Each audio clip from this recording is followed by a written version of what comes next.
வாழ்க வையகம், வாழ்க வையகம், வாழ்க வளமுடன். குரு வாழ்க, குருவே துணை. குருவின் மலரடி போற்றி. சிந்தனையை உடல்நலத்தை சீரமைத்து உய்வித்த குருவே வாழ்க. தியானமே யோகம், யோகமே ஞானம். தமிழ் ஆனந்த யோகம். வாழ்க வளமுடன். மெய்யன்பர்களே, நமது ஜோதிட ஞானம் என்ற அடிப்படை பயிற்சியிலே இது அநேகமாக 20வது வகுப்பாக நிகழ்ந்து கொண்டிருக்கிறது. நாம் இந்த கிரகங்களின் தன்மைகளை இப்பொழுது ஒவ்வொன்றாக பார்த்து வருகிறோம். அதில் இதுவரை 4 கிரகங்களினுடைய தன்மைகளை பார்த்திருக்கிறோம். தலைமை கோளாகிய சூரியன், சந்திரன், செவ்வாய், புதன், இந்த 4 கோள்களை பற்றி அதனுடைய காரகத்துவங்கள், அதனுடைய தன்மைகள் இவற்றை நாம் விளக்கமாக பார்த்திருக்கிறோம். இதில் ஒன்று, சூரியன் என்பது தலைமை கோள் என்று சொல்லுகிறோம், அதைத்தான் உயிர் என்று சொல்லுகிறோம். சந்திரன் என்பதை மனம் என்று சொல்லுகிறோம். சூரியன் தந்தைக்கு காரகன், சந்திரன் தாய்க்கு காரகன் என்று சொல்லுகிறோம். அதேபோல் இந்த செவ்வாய், புதன், இந்த 2 கோள்களும் ஒன்று அதீதமான வேகமான நிலையில் இருக்கக்கூடிய அந்த தன்மைகளை கொண்ட செவ்வாய், அதை பொதுவாக நம்ம ஹார்ட்வேர்னு பார்த்தோம். அதே சாஃப்டாக இருக்கக்கூடிய ஒரு, அதாவது சாஃப்ட்வேர் என்று சொல்லக்கூடிய அந்த வகையிலே புதன் என்பதை நாம் பார்த்தோம். செவ்வாய் என்பதற்கு சகோதரர்கள் என்றும், புதன் என்பது தாய்மாமன் என்ற உறவு முறைகளையும் அதில் நம்ம பார்த்தோம். இப்போ அடுத்த பதிவாக குரு என்ற கோளை பற்றி நாம் இந்த வாரம் பார்க்க இருக்கிறோம். அதை பற்றி பார்ப்பதற்கு முன்னால் ஒரு 2 தினங்களுக்கு முன்பு ஒரு யூடியூப்பில் ஒரு வீடியோ, அந்த வீடியோவில் ஒருவர் என்ன சொல்லியிருக்கிறார் என்று சொன்னால், அதாவது இப்பொழுது இந்த ஆன்மீக அமைப்புகள் என்று, எந்த ஆன்மீக அமைப்புகள் என்று சொன்னாலும் அவை அனைத்தும் பொய் என்று அவர் ஒரு வாதத்தை வைப்பது போல பேசியிருந்தார். ஏன் அப்படி பேசியிருக்கிறார் என்று உள்ளே நான் முழுவதுமாக கேட்கும் பொழுது அவர் என்ன சொல்லுகிறார், இந்த ஆன்மீக அமைப்புகள் எல்லாம் இப்பொழுது இந்த பீனியல் கிளாண்ட் என்பதை நாங்கள் ஆக்டிவேட் செய்கிறோம், அதற்காக இந்த பயிற்சி கொடுக்கிறோம், இந்த தியானம் கொடுக்கிறோம். இப்படி அந்த பீனியல் கிளாண்டு அதை ஆக்டிவேட் செய்து அதை செயல்பாடு செய்துவிட்டால் உங்களது வாழ்க்கையில் எல்லாம் நடக்க வேண்டியதெல்லாம் அப்படி நடக்கும், இப்படி நடக்கும் என்று அவர்கள் ஆசை காண்பித்து இப்படி பயிற்சிகள் என்பதை நிறைய கொடுத்து கொண்டிருக்கிறார்கள். அது மட்டுமல்ல, ஆன்மீக அமைப்புகள் மட்டுமல்ல, அவர் ஆன்மீக அமைப்புகள் எல்லாத்தையும் ஒட்டுமொத்தமாக சொல்லிட்டார்.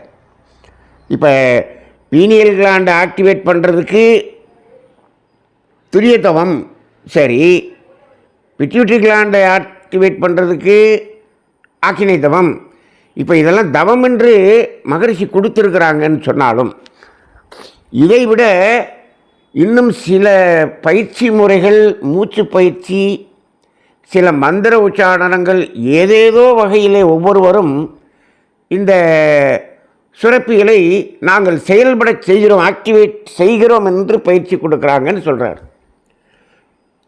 ஆன்மீக அமைப்புகள் மட்டுமல்ல, இப்பொழுது நிறைய நிறுவனங்கள், அதாவது இந்த மோட்டிவேஷன் கிளாஸஸ் நடத்தக்கூடிய நிறுவனங்கள், வியாபாரத்தை எப்படி பெருக்குவது, வியாபாரத்தில் எப்படி வெற்றி அடைவது, நீங்கள் பேச்சாளராக எப்படி வெற்றி அடைவது, இந்த மாதிரி ஒரு கோர்ஸ் போடுறவங்களுமே என்ன சொல்கிறாங்கன்னா, இது எல்லாத்துக்குமே இந்த மாதிரியான ஆழ்மனதை ஆக்டிவேட் செய்வது, ஆழ்மனதை இயக்குவது, அப்போ இதே மாதிரி பீனியல் சுரப்பியை இயக்குவது, இந்த மாதிரி அவங்க அந்த பயிற்சிகளை கொடுத்து இதற்கு பல ஆயிரம் பணம் வாங்கி கொண்டு இதெல்லாம் நடத்தக்கூடிய ஒரு நிலையை பார்க்கிறோம். இப்பொழுது முழுக்க முழுக்க ஆன்மீகம் ஒரு பொருளாதாரத்தை அடிப்படையாக கொண்டு பல கோடிகளை அவர்கள் திரட்டுவதற்காக நடத்தக்கூடிய ஒரு அமைப்புகளாக மாறிக்கொண்டு இருப்பதை பார்க்கிறோம்.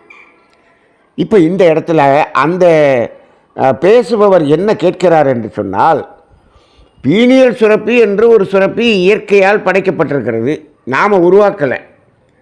அவன் என்ன கேட்குறாரு, இப்போ ஹார்ட்டுன்னு ஒன்று இருக்குது, அது இயங்குது இல்லையா, நாமளாக போய் அதை இயக்குறோம், அதை ஆக்டிவேட் பண்ணுறோம்.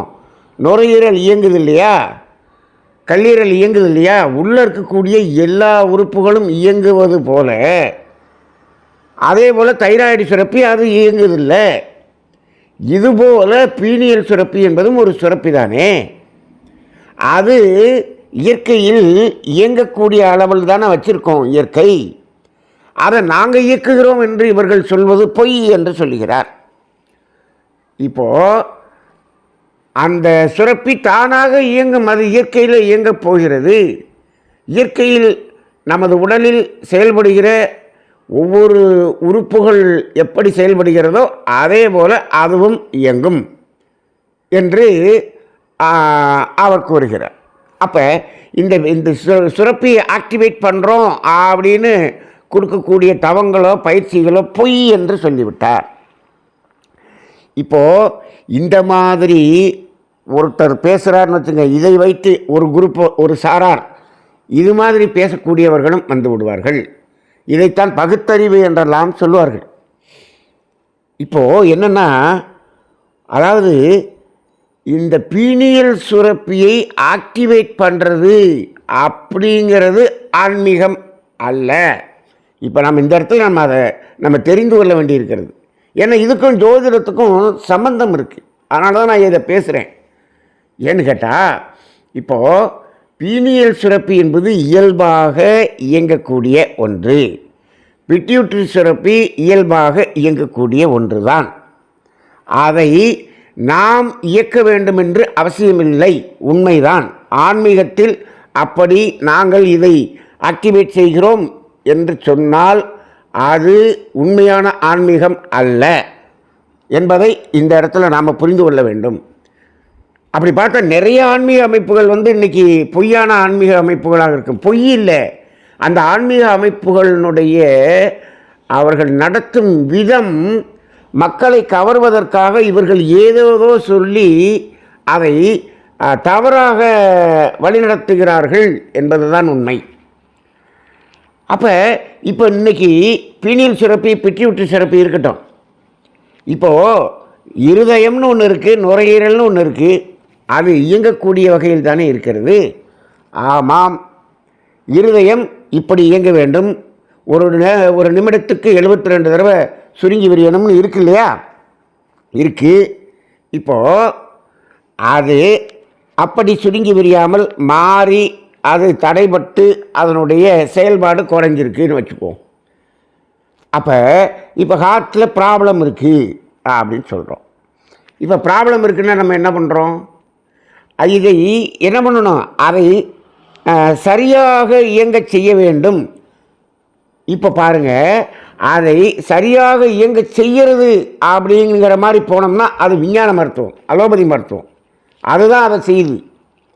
ஆனால் உண்மையான மருத்துவம் என்ன செய்யும் என்று சொன்னால், அது ஏன் சரியாக இயங்கவில்லை, அதற்கு என்ன செயல் அதனுடைய இயக்கத்தை பாதித்திருக்கிறது, அது பாதிப்பதற்கு நாம் என்ன செய்திருக்கிறோம். அப்போ அந்த பாதிக்கக்கூடிய செயலை நிறுத்த வேண்டும் ஒன்று. அப்போ அதை கெடுப்பதற்கு நாம் என்னென்ன செய்தோமோ அதையெல்லாம் நாம் நிறுத்திவிட்டோம் என்று சொன்னால் அது தானாக அதனுடைய இயல்பில் இயங்கத் தொடங்கிவிடும். அவ்வளோதான். இப்போது ப்ரெஷர் கூடுது,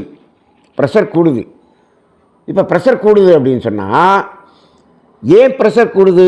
நாம் ஏதோ ஒரு டென்ஷனாக ஏதோ ஒரு செயலை செய்திருக்கிறோம், அதனால் ப்ரெஷர் கூடுது.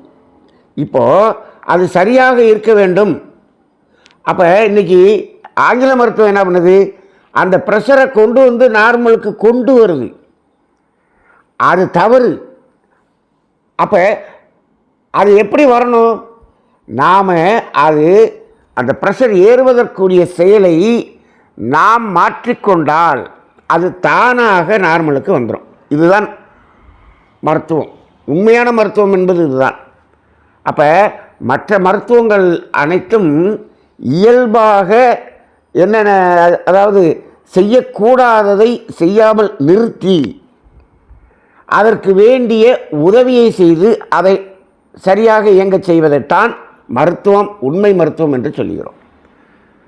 அப்போ இப்போ நமக்கு ஒரு நோயிலிருந்து நம்ம வெளியில் வரணும்னா கூட அந்த நோய் வருவதற்கான காரணத்தை செய்யாமல் நிறுத்தினாலே நோய் சரியாகிவிடும்.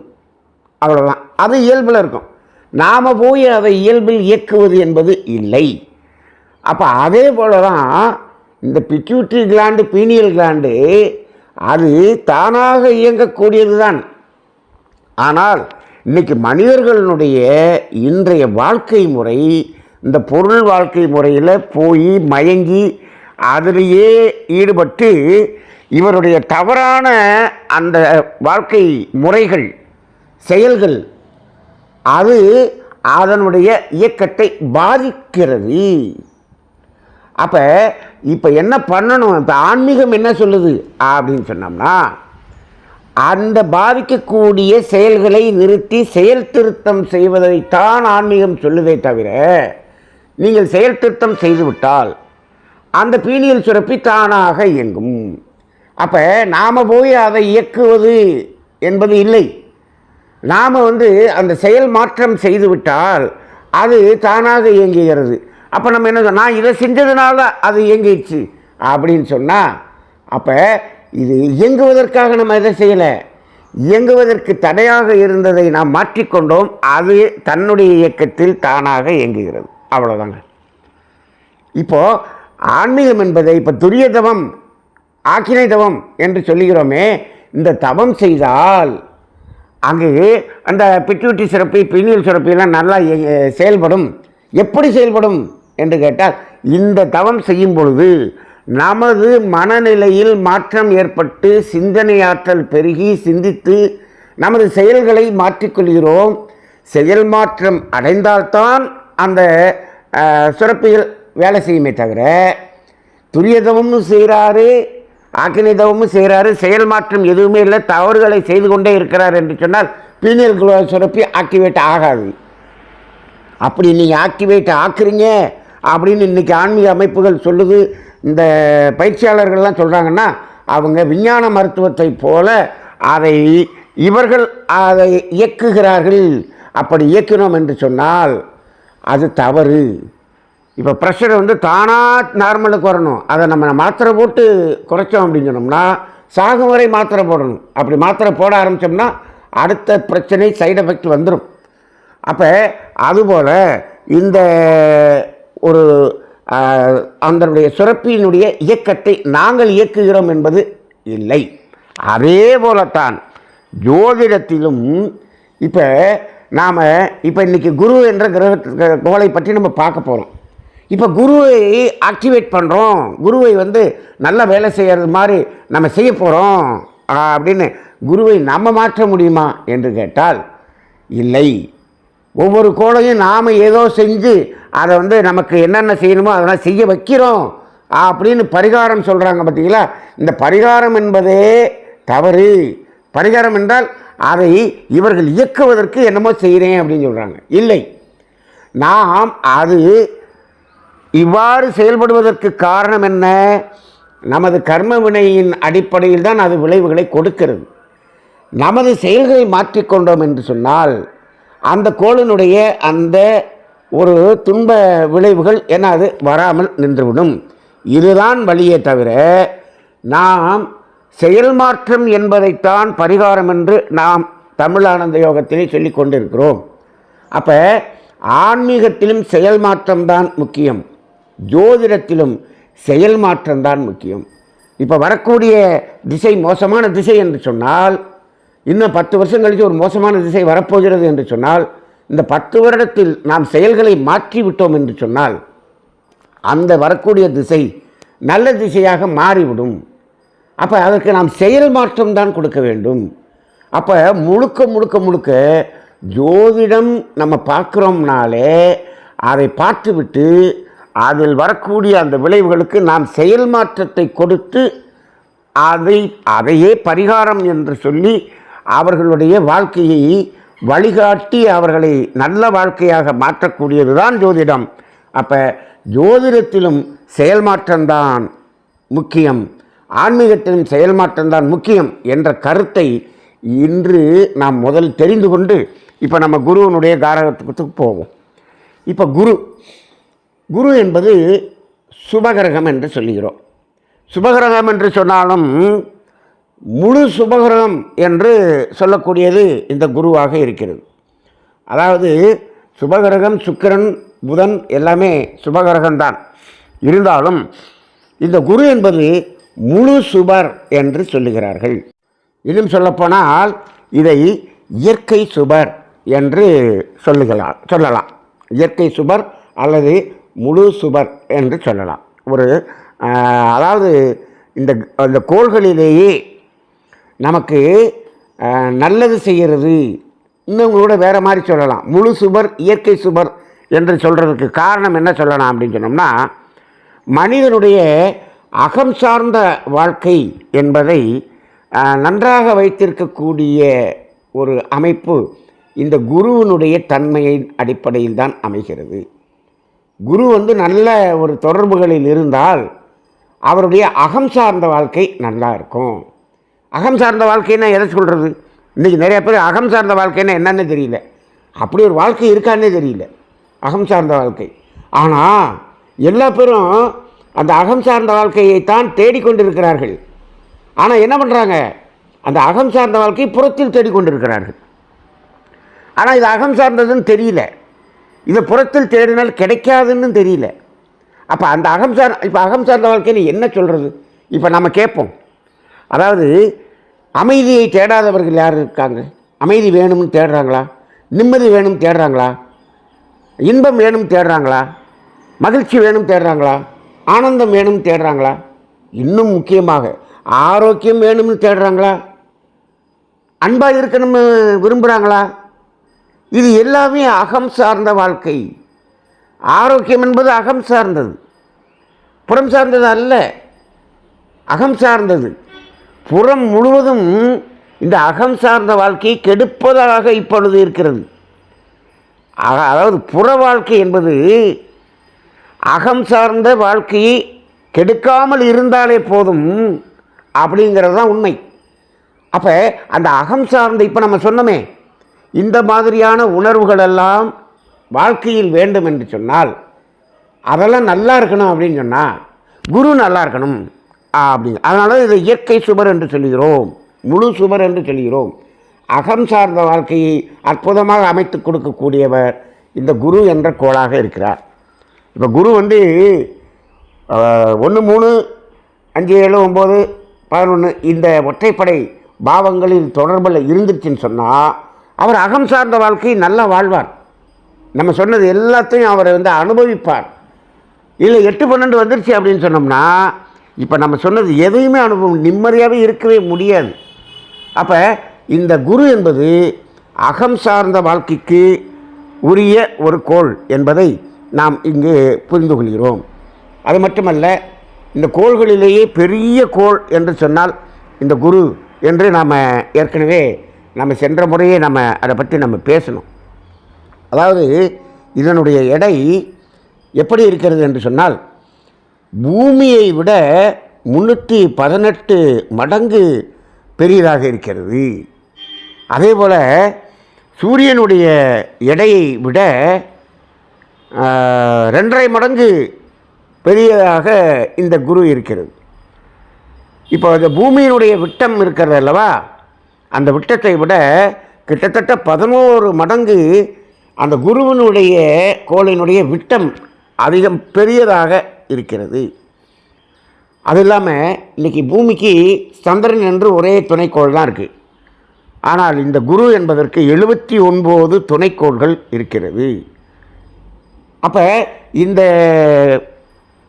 விட்டம் கூட, அந்த அளவும் கூட, சைஸ் கூடங்கும்போது அதில் இருக்கக்கூடிய அணுக்களின் எண்ணிக்கை கூட இருக்கும் அல்லவா? அப்போ அதனால் அந்த இப்போ பூமியின் ஈர்ப்பு சக்தியை விட இந்த குருவினுடைய ஈர்ப்பு சக்தி 2.5 மடங்கு அதிகமாக இருக்கிறது. அப்படின்னா இப்போ இன்றைக்கி பூமியில் 1 கிலோ ஒரு பொருளை நம்ம குருவில் கொண்டு வச்சோம் அப்படின்னு சொன்னோம்னா அங்கே 2.5 கிலோ காமிக்கும். 2.5 மடங்கு இல்லையா? இங்கே 1 கிலோங்கிறது அங்கே 2.5 கிலோவாக காமிக்கும். அந்த அளவுக்கு பெரியதாக இருக்கிறது. சரி, இது குரு என்ற கோளை பற்றிய ஒரு ஞானத்தை தெரிந்து கொள்கிறோம். அடுத்து நம்ம அதனுடைய காரகத்துக்கு போயிடுவோம். இது எந்த உறுப்பை மையமாக கொண்டு இயங்குகிறது, இது எந்த உறுப்பை அதாவது பராமரிக்கிறது அப்படின்னு பார்த்தா ஒரு முக்கியமான உறுப்பை பராமரிக்கிறது. அது கல்லீரல் என்பதை இந்த குரு என்ற கோள் தான் பராமரிப்பு செய்கிறது. கல்லீரல் ரொம்ப முக்கியமான உறுப்பு. நம்ம உறுப்புகள்லேயே 5 உறுப்புகள் முக்கியமானதுன்னு சொல்லுவோம். நுரையீரல், கல்லீரல், மண்ணீரல், இந்த 3 ஈரல் சொல்லுவாங்க. அப்புறம் இருதயம், சிறுநீரகம் என்று சொல்லுவோம். இதில் இந்த கல்லீரல் தான் இருக்கிறதுல பெரிய சைஸாக இருக்கும். இந்த உறுப்புகள்லேயே இந்த 5 உறுப்பில் இந்த கல்லீரல் என்பது அது சைஸில் பெருசாகவும் இருக்கும். அது மட்டும் அல்ல, இந்த கல்லீரலினுடைய வேலை, எவ்வளவு வேலையை இந்த கல்லீரல் செய்யுது அப்படின்னு கணக்கு போடவே முடியல விஞ்ஞானிகளால். அவ்வளவு வேலையை செய்கிறது என்று சொல்லுவாங்க.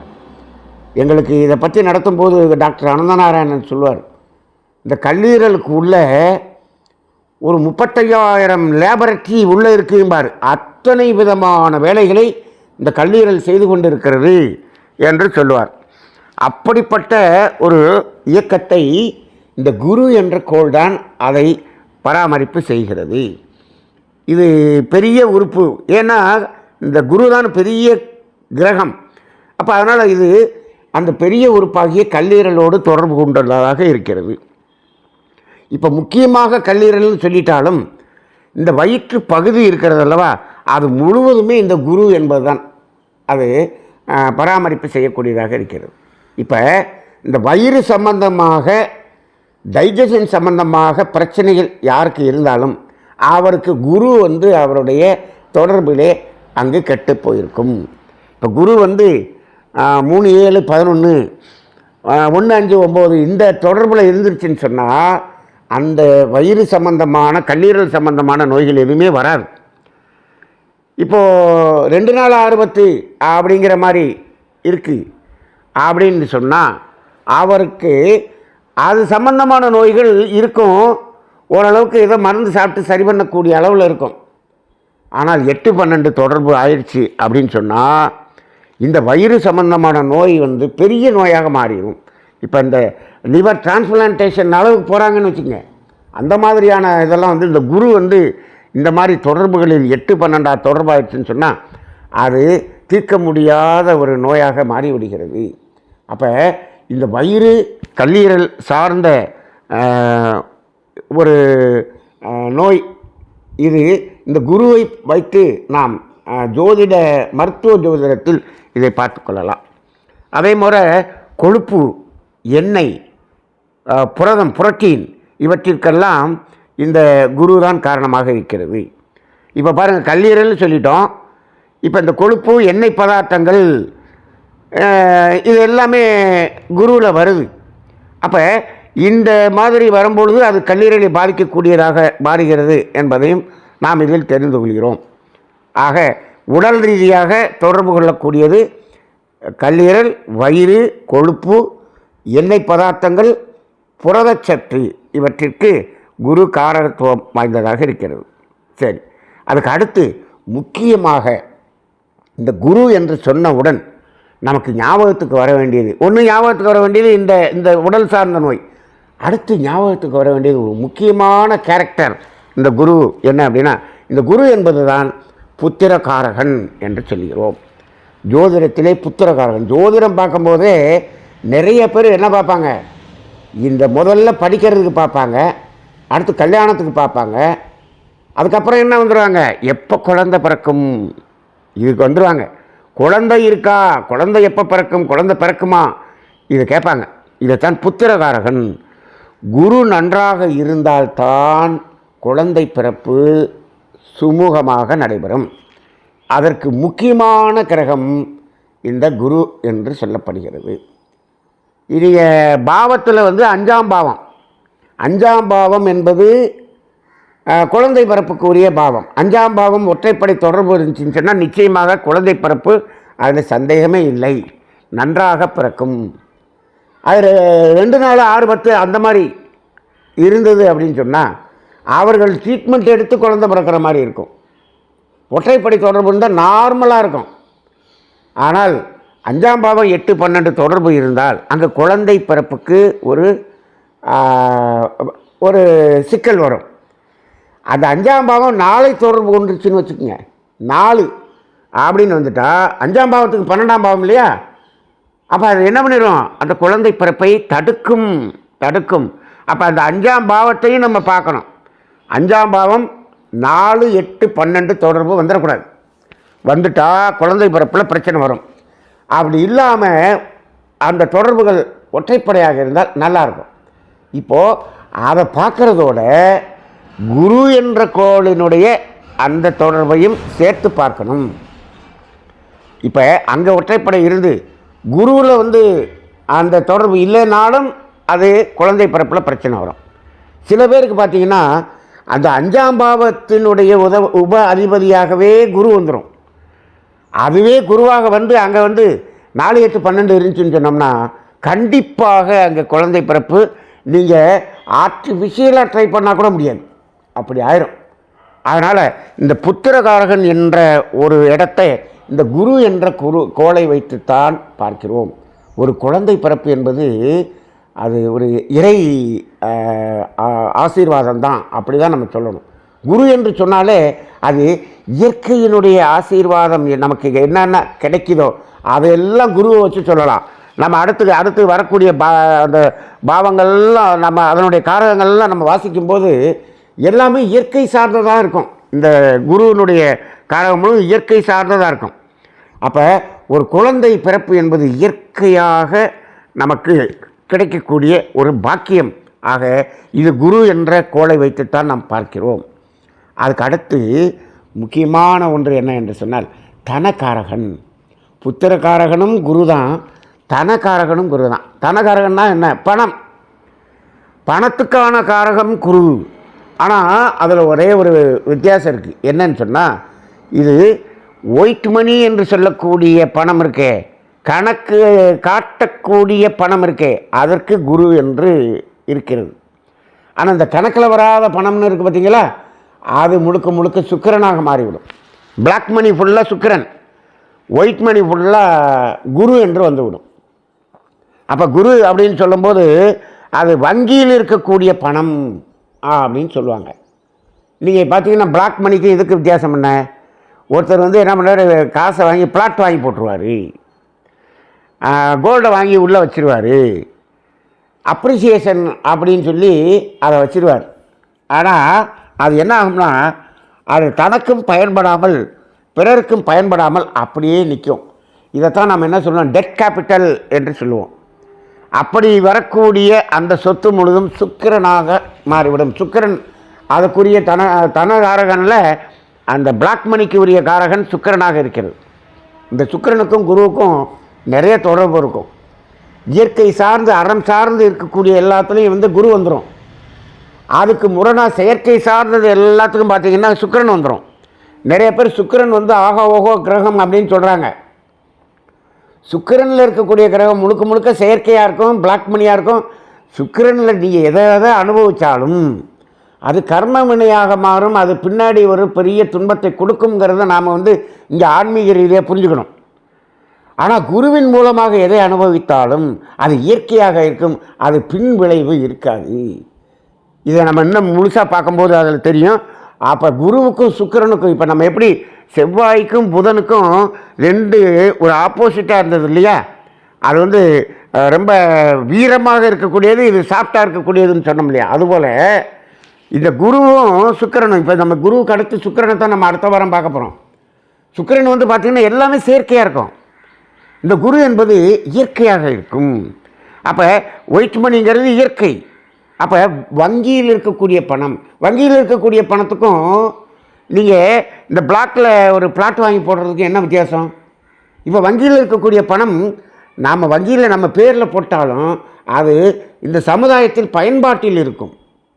ஆனால் ஒரு பிளாட் வாங்கி போட்டோம்னா அந்த இடத்துல ஒரு புல் முளைச்சி அதை மாடு மேய்ஞ்சிக்கிட்டு இருந்தது, இவர் வேலி போட்டு என்ன பண்ண, அதையும் மாடு கூட மேய்க்க விடாமல் அது யாருக்கும் பயன் இல்லாமல் அப்படியே வச்சுருப்பார்.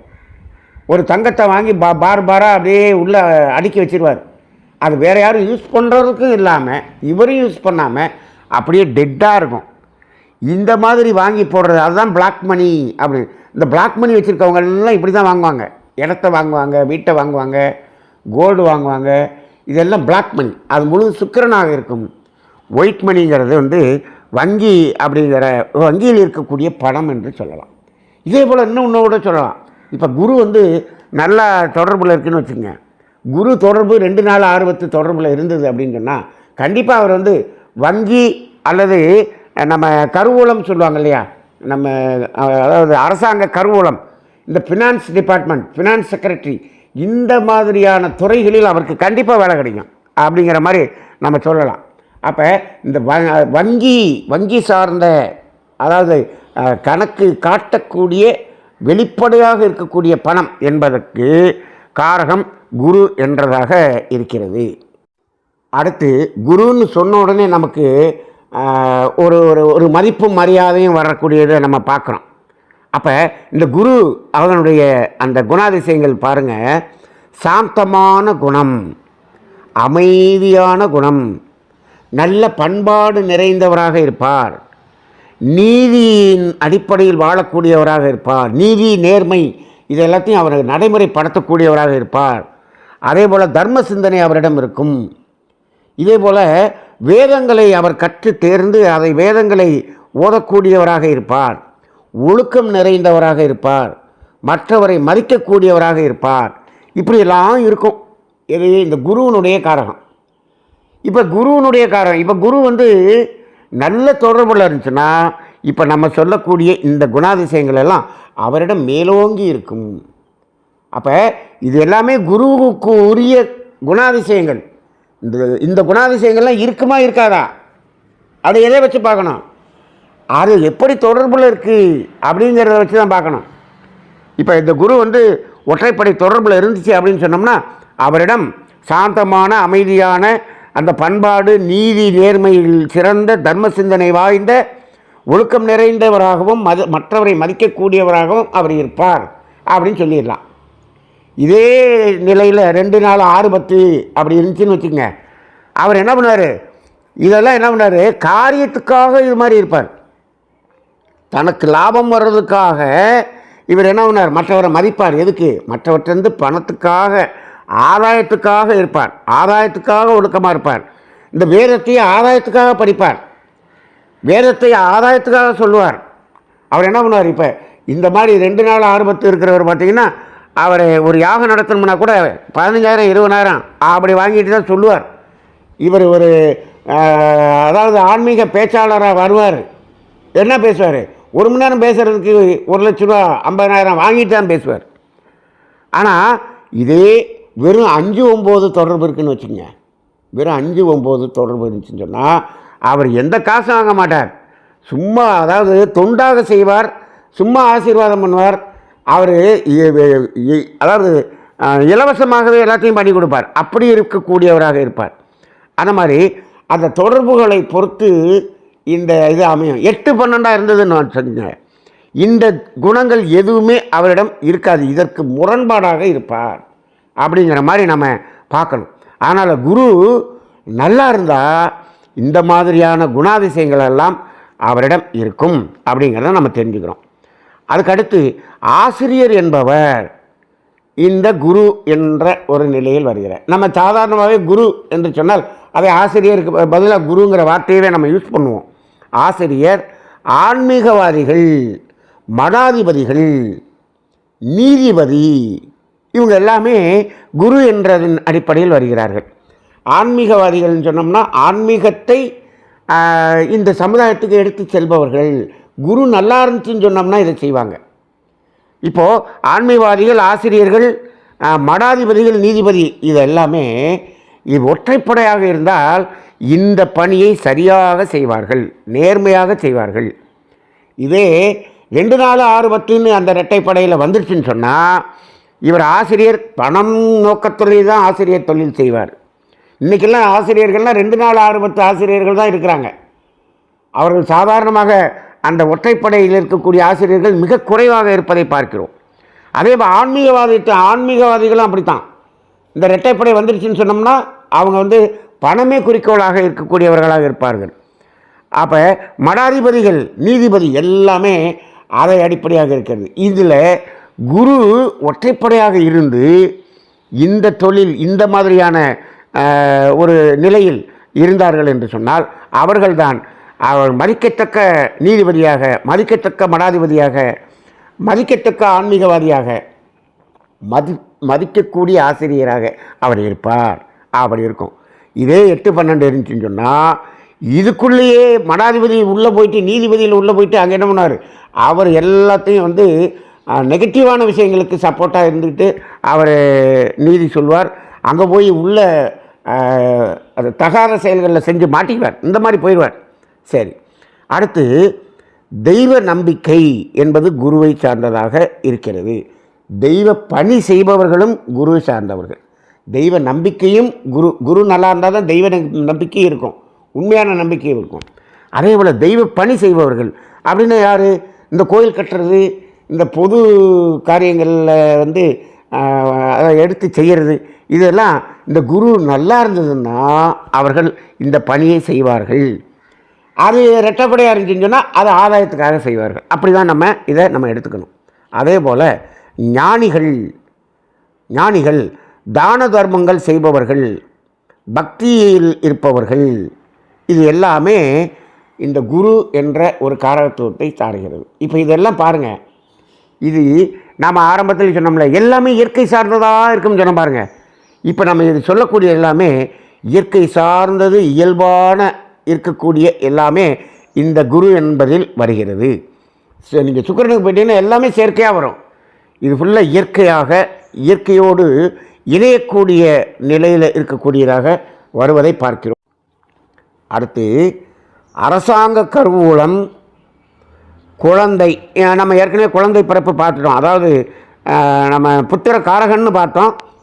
அதாவது குழந்தைகள் அப்படின்னு சொன்னாலே நம்ம குருன்னு பார்க்கணும். இப்போ புத்திர காரகன் குழந்தை பிறக்கிறதுக்கு.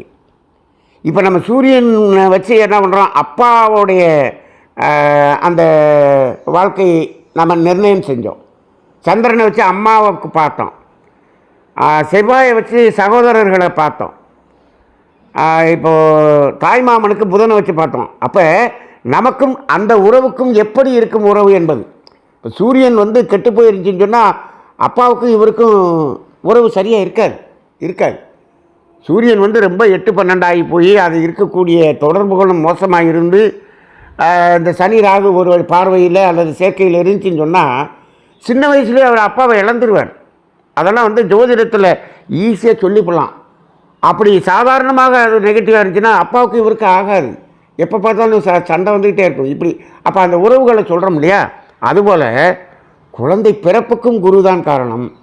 இப்போ ஒருவருடைய ஜாதகத்திலிருந்து அவருடைய குழந்தைகளுக்கும் இவருக்கும் எப்படி ரிலேஷன்ஷிப் இருக்கும் அப்படிங்கிறதையும் குருவை வைத்து தான் பார்க்கணும். நமக்கு குரு நல்ல ஒற்றைப்படை தொடர்பு இருந்துச்சுன்னா நமக்கும் அந்த குழந்தைகளுக்குமான உறவு ரொம்ப ஒரு சுமூகமான உறவாக இருக்கும் என்பதை இங்கே பார்த்துக்கலாம். அப்போ உறவு முறையில் குழந்தை என்பதை குறிக்கக்கூடியது இந்த குருவாக இருக்கிறது.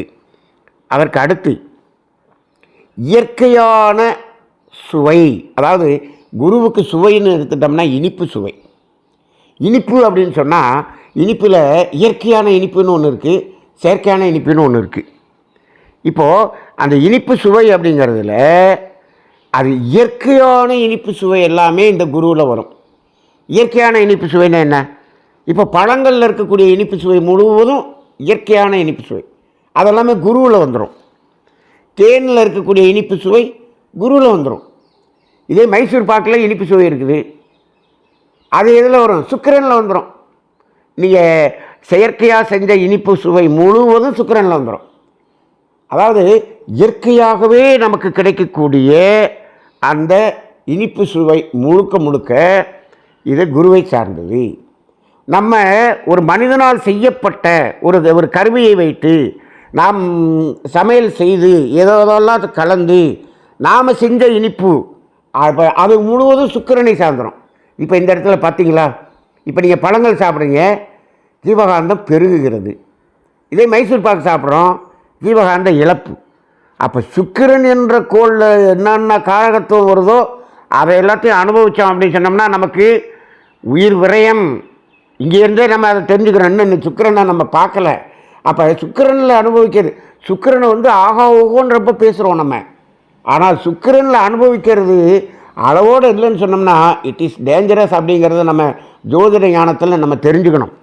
குருவின் மூலமாக அனுபவிக்கக்கூடியது தான் நமக்கு பின் விளைவு இல்லாமல் இருக்கும். சுக்கிரன் மூலமாக அனுபவிக்கிறது எல்லாமே பின் விளைவு வரக்கூடியது. செயற்கையான இனிப்பு முழுக்க முழுக்க முழுக்க அது என்ன சுக்கிரனை சார்ந்ததாக மாறிவிடும். அதே போல் கல்வி நிறுவனங்கள் முழுவதும் இந்த குருவை சார்ந்தது.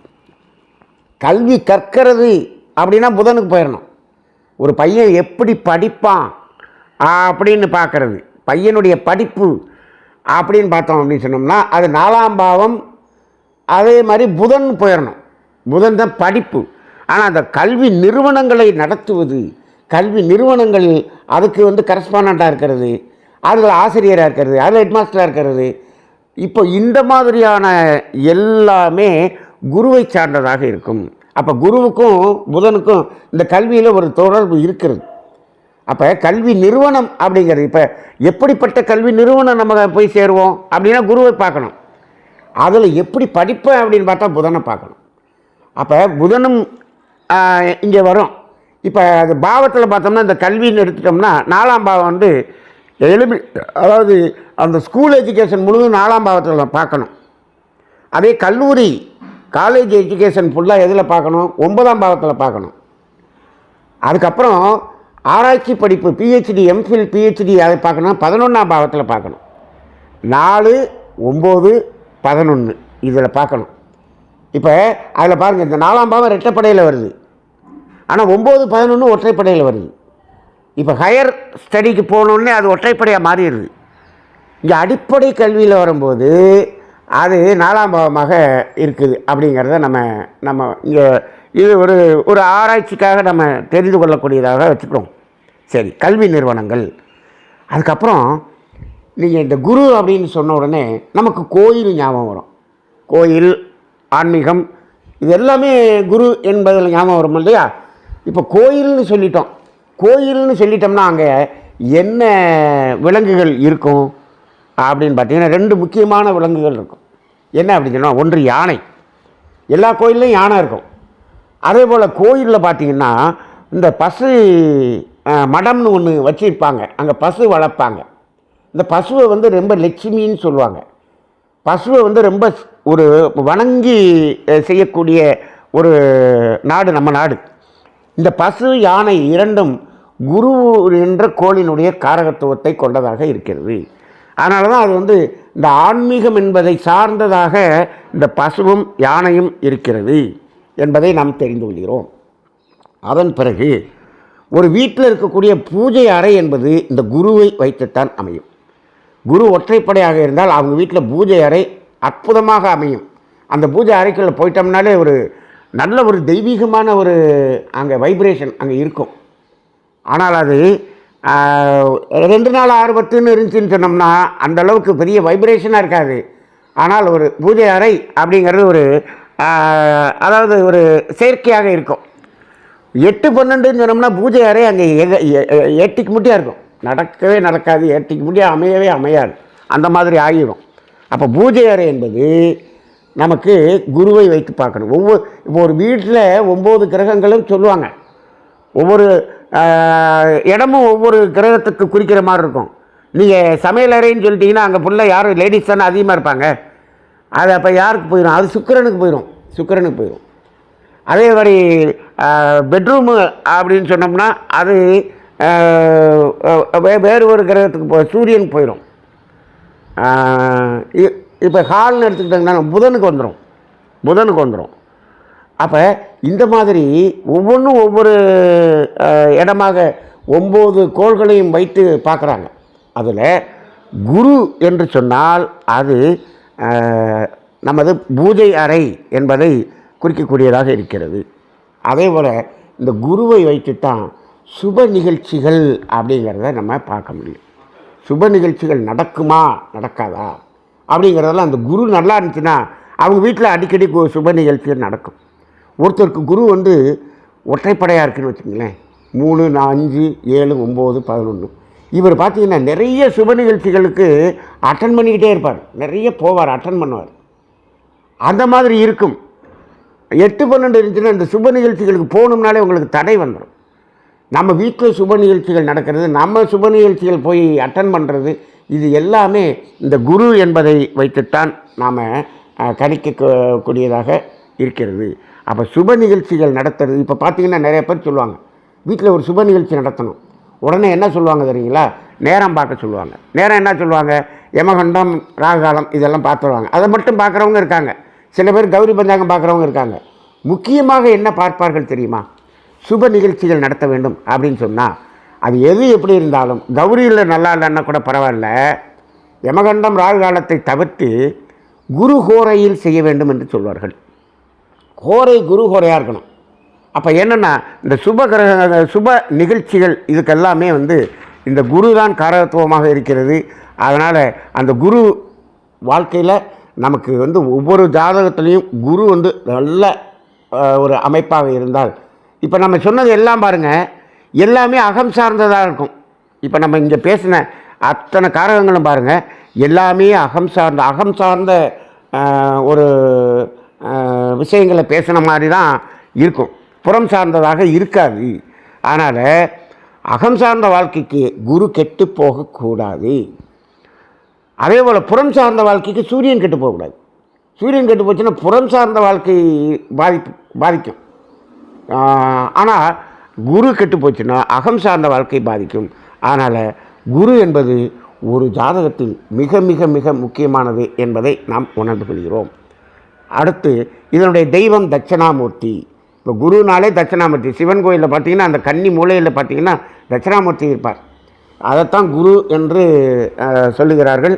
தட்சணாமூர்த்தி என்பதன் அதற்குரிய தெய்வம். அதற்குரிய தானியம் கொண்டைக்கடலை. நாம் இந்த தானியத்தையும் அந்த கலர் இந்த இது எல்லாத்தையுமே நம்ம என்ன சொல்லியிருக்கோம்? உங்களுக்கு குரு நல்லா இருந்தால் கொண்டைக்கடலை நீங்கள் சாப்பிடுங்க, குரு மோசமாக இருந்தால் அந்த கொண்டைக்கடலையால் செய்யப்பட்ட பதார்த்தங்களை எல்லாம் தானமாக கொடுங்கள். அதே போல் மஞ்சள், நீங்கள் நிறைய பேர் இன்றைக்கி மஞ்சள் துண்டு போட்டுறாங்க, குருவை ஈர்ப்பதற்காக மஞ்சள் துண்டு அப்படின்னு போட்டுறாங்க. இப்போது நீங்கள் குரு 8, 12 தொடர்பில் இருந்துச்சுன்னா நீங்கள் மஞ்சள் துண்டு போட்டாலும் ஒன்றாகாது. நீங்கள் மஞ்சள் நிறத்தில் இருக்கக்கூடிய ஆடைகளை வாங்கி எவ்வளவு தானம் செய்கிறீர்களோ அதுதான் உங்களுக்கு நல்லதை செய்யும். அப்போ நீங்கள் மஞ்சள் துண்டு போடுறதுங்கிறது என்ன? குரு நல்லா இருந்துச்சுன்னா மஞ்சள் துண்டு போடணும், மஞ்சள் துண்டு போட்டுக்கலாம். அப்போ குருவினுடைய அமைப்பை வைத்துட்டான் அது மஞ்சள் துண்டு. இப்போ மகரிஷி மஞ்சள் துண்டு போட்டிருந்தார். அவர் மஞ்சள் துண்டு போட்டு அவர் ஒரு ஞான நிலையை அடைஞ்சார். அவர் ஜாதகத்தில் பார்த்திங்கன்னா குருவும் கேதுவும் ஒன்றாக இணைந்து இருக்கிறது. கேதுவோட குரு சேர்ந்து போச்சு அவருக்கு. அவர் ஜாதகத்தில் அவர் சிம்ம லக்கினம் 4ஆம் இடத்துல விருச்சிகத்தில் கேதுவும் குருவும் இணைந்து இருக்கக்கூடிய ஒரு ஜாதகம் அவருக்கு. அப்போ என்ன பண்ணுறாரு? அப்போ ஞானத்தின் அடிப்படையில் போயிடுறாரு. அப்போ அவர் மஞ்சள் துண்டு போட்டார்னா அவர் ஞானத்துக்கு போகிறதுக்கு அவருக்கு சாதகமாக இருந்தது. அப்போ அதனால் மஞ்சள் துண்டை போட்டார். ஆனால் இப்போ குரு மோசமாக இருக்குங்கிறதுக்காக மஞ்சளை போட்டோம் அப்படின்னு சொன்னோம்னா நமக்கு வந்துடும்னு இல்லை. மஞ்சளை போட்டிங்க அப்படின்னு சொன்னீங்கன்னா மோசமாக இருக்கிறது இன்னும் மோசமாக போகும். அப்போ நீங்கள் குரு 8 12 இருக்கிறவர் மஞ்சள் துண்டை போட்டு பார்க்க சொல்லுங்கள், இன்னும் கஷ்டத்தில் தான் போவார். அவர் என்ன பண்ணணும், மஞ்சள் நிற ஆடைகளை வாங்கி என்ன பண்ணணும், தானம் செய்ய வேண்டும். அதே போல் குருவுக்கு உலோகம் வந்து கோல்டு. அப்போ கோல்டு இப்போ குரு 8 12 இருந்துச்சுன்னா இவர் என்ன நகை வாங்கினாலும் இவர் எல்லாமே அடகு கடையில் தான் இருக்கும், இவர் போட்டு அனுபவிக்க முடியாது. அப்போ இப்போ என்ன பண்ணணும், அந்த கோல்டை வந்து நீ தானமாக கொடுக்கணும், அப்போ தான் உங்களுக்கு அந்த கஷ்டம் விலகும். அப்படி இருக்கும். அதே போல் திசை வடக்கு, அதே போல் சுவை இனிப்பு, அதனுடைய கல் வந்து கனக புஷ்பராகம். அதுவும் வந்து குரு நன்றாக இருந்தால் அந்த கல்லை நம்ம போடணும், இல்லாட்டி போடக்கூடாது என்ற அடிப்படையிலே இன்றைக்கு நாம் வந்து குரு என்ற கோளை பற்றிய ஒரு காரகத்துவத்தை நாம் பார்த்துருக்கிறோம். இது இயற்கை சார்ந்தது. அடுத்த வாரம் நம்ம பார்க்கக்கூடியது சுக்கிரன். அது செயற்கை சார்ந்ததாக இருக்கும். அதை அடுத்த வாரம் நாம் அதை தொடர்வோம். நன்றி. வாழ்க வளமுடன்.